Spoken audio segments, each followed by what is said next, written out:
ಎಲ್ಲರಿಗೂ ನಮಸ್ಕಾರ. ನಾನು ನಿಮ್ಮ ಡಾಕ್ಟರ್ ಮಧು, ಸೇಫ್ IVF ಸೆಂಟರ್ ಶಿವಮೊಗ್ಗ. ಈಗ ಕಳೆದ 2 ಸರಿಯಿಂದ ನಾನು ಸ್ವಲ್ಪ ಬೇರೆ ವೈಯಕ್ತಿಕ ಕಾರಣಗಳಿಂದ ಮುಂದೆ ಬರಕ್ಕಾಗಿರ್ಲಿಲ್ಲ. ಹಾಗಾಗಿ ಕಳೆದ ಲಾಸ್ಟ್ ಅದಕ್ಕಿಂತ ಹಿಂದೆ 2 ವಿಡಿಯೋದಲ್ಲಿ ಈ ನಿಮಿರು ದೌರ್ಬಲ್ಯದ ಬಗ್ಗೆ ತಮ್ಗೆಲ್ಲ ಮಾಹಿತಿ ಕೊಡ್ತಾ ಇದ್ದೆ. ಇದು ಕೊಟ್ಟಾದ ನಂತರ ನಮ್ಮ ಹಾಸ್ಪಿಟಲ್ಗಾಗ್ಲಿ ಹಾಗೂ ನನ್ನ ವೈಯಕ್ತಿಕ ಕಾಲ್ಗಳಿಗಾಗಿ ಸುಮಾರು 100 ಕಾಲ್ಸ್ ಬಂದಿದೆ, ಹಾಗೂ 1000 ಕಾಲ್ಸ್ ಬರ್ತಾ ಇರುತ್ತೆ.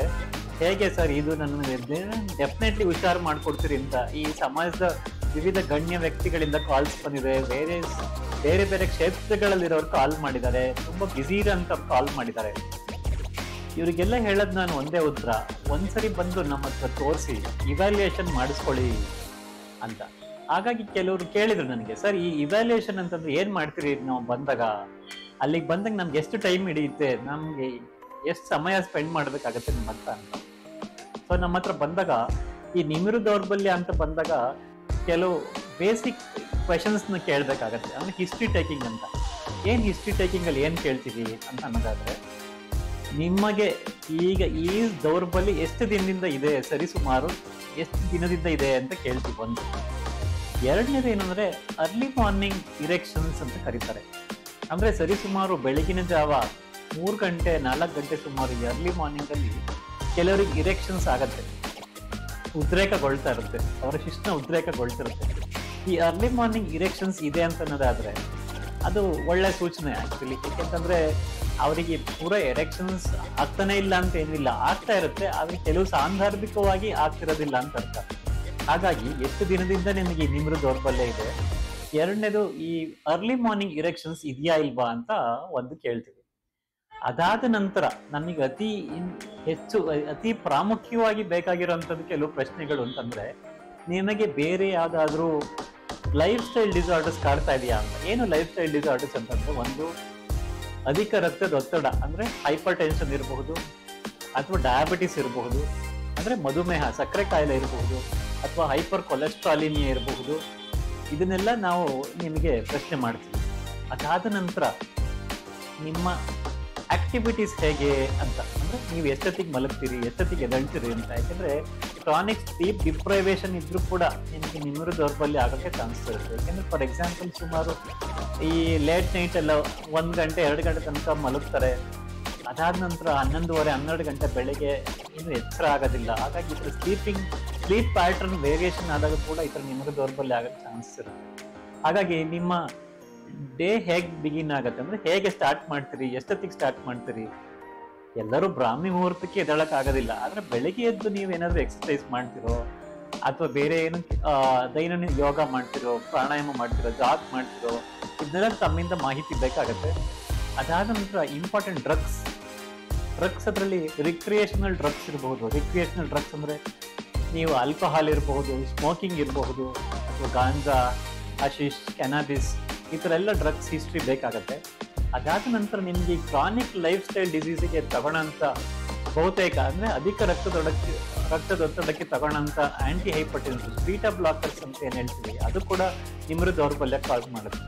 ಹಾಗಾಗಿ ಈ ಬೀಟಾ ಬ್ಲಾಕರ್ಸ್ ಇರ್ಬೋದು, ಅಥವಾ ನಿಮ್ಮ ಸಕ್ಕರೆ ಕಾಯಿಲೆಗೆ ಏನಾದರೂ ಮಾತ್ರ ತಗೊಂತೀರಿ, ಅಥವಾ ಈ ಆಂಟಿ ಡಿಪ್ರೆಸೆಂಟ್ಸ್ ಏನಾದರೂ ತಗೊಂತಾ ಇದ್ದೀರಾ, ಆಂಟಿ ಹಿಸ್ಟಮಿನ್ಸ್ ಏನಾದರೂ ತಗೊಂತಿದ್ರೆ, ಅಥವಾ ನರ ದೌರ್ಬಲ್ಯಕ್ಕೆ ಬೇರೆ ಕಡೆ ಏನಾದರೂ ಸೈಕ್ಯಾಟ್ರಿ ಈ ಥರ ಸಮಸ್ಯೆಗಳಿದೆಯೋ, ಈ ಥರ ಡ್ರಗ್ಸ್ ತಗೊಂತಿದ್ರಿ ಅಂತ ಹಿಸ್ಟ್ರಿ ತಗೊಂತೀವಿ. ಇದಾದ ನಂತರ ವೆರಿ ಇಂಪಾರ್ಟೆಂಟ್ ಅಂತಂದ್ರೆ, ನಾವು ನಿಮ್ಮಲ್ಲಿಂದ ವೆರಿ ಇಂಪಾರ್ಟೆಂಟ್ ಅಂತಂದ್ರೆ, ನಿಮಗೆ ನಿಜವಾಗ್ಲೂ ಎರೆಕ್ಟೈಲ್ ಡಿಸ್ಫಂಕ್ಷನ್ ಇದೆಯೋ, ಅಥವಾ ಪ್ರಿಮ್ಯಾಚೂರ್ ಎಜಾಕ್ಯುಲೇಷನ್ ಇದೆಯೋ, ಅಂದ್ರೆ ಶೀಘ್ರ ಸ್ಖಲನ ಇದೆಯೋ, ಅಥವಾ ಹನಿಸ್ಖಲನ ಇದೆಯೋ, ಅಥವಾ ನಿಮಿರು ದೌರ್ಬಲ್ಯ ಇದೆಯೋ ಅಂತಲೂ ನಮಗೆ ತಿಳ್ಕೊಬೇಕಾಗತ್ತೆ. ಯಾಕೆಂದ್ರೆ ಸುಮಾರು ಜನ ಕನ್ಫ್ಯೂಷನ್ ಇರುತ್ತೆ. ಪ್ರಿಮ್ಯಾಚೂರ್ ಎಜಾಕ್ಯುಲೇಷನ್ ಅಂದ್ರೆ ಏನು, ಎರೆಕ್ಟೈಲ್ ಡಿಸ್ಫಂಕ್ಷನ್ ಅಂದ್ರೆ ಏನು ಅಂತ ಬೇಸಿಕ್ ಡಿಫ್ರೆನ್ಸ್ ಗೊತ್ತಿರೋದಿಲ್ಲ. ಹಾಗಾಗಿ ನಮ್ಮ ಹತ್ರ ಬಂದಾಗ ಇಷ್ಟೆಲ್ಲ ಮಾಹಿತಿನ ಡೀಟೇಲ್ ಆಗಿ ಕೇಳ್ತೀವಿ. ಅದಾದ ನಂತರ ನಿಮ್ಮ previous treatment history very important. ಅಂದ್ರೆ ಓವರ್ ದ ಕೌಂಟರ್ ಡ್ರಗ್ಸ್ ತುಂಬಾ ಕಡೆ ಸಿಗುತ್ತೆ. ಯಾಕೆಂದ್ರೆ ಸುಮಾರು ಜನ ಇದನ್ನ ಯಾಕೆಂದ್ರೆ ಮುಜುಗರಕ್ಕೆ ಒಳಗಾಗಿ ಆಗ್ಲೇ ಏನಾದ್ರು ಬೇಕೋ ಬೇಡೋ ಅಂತ ಟ್ರೈ ಮಾಡ್ಬಿಟ್ಟಿರ್ತಾರೆ.